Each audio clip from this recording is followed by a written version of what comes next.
I'm Cal Perry with your Beirut Connection. We're here inside the Solidar Marina in downtown Beirut. It's really the perfect spot to show you where Beirut has been, where it is now, and where it's headed for the future. We want to start by showing you the skyline, but first, the tourists that are here. Beirut hopes to cap over 2 million visitors in the year 2009, and when you consider the population of Beirut, that doubles the population of Beirut. Then to the St. George Hotel.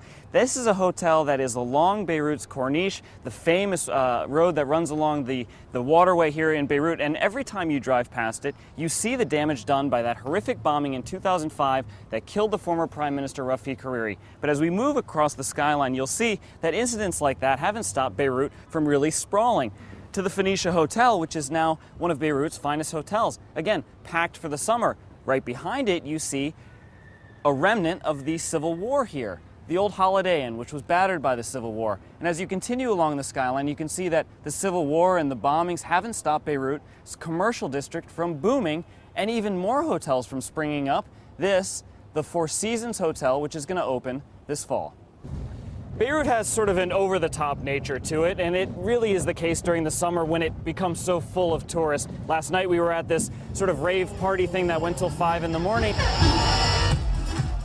The only city that I've ever lived in where you can borrow a friend's boat, a colleague's boat, and you can valet park it for lunch.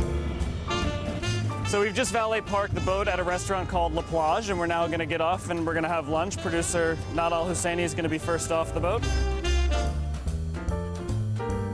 And believe it or not, after this, we're actually going to go about another, quarter of a mile down to a party that's happening on the beach that we can actually also take the boat to. Continuing with our over-the-top Beirut theme, we're going to head to a beach party during the day.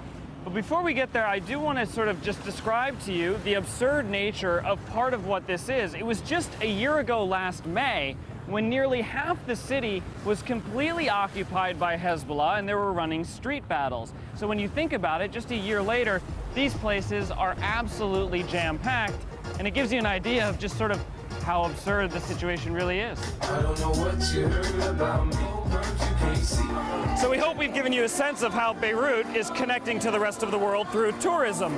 It really is a fascinating place where people are trying to leave their history behind, a very violent history, and hopefully enjoy more beautiful summers like this year's.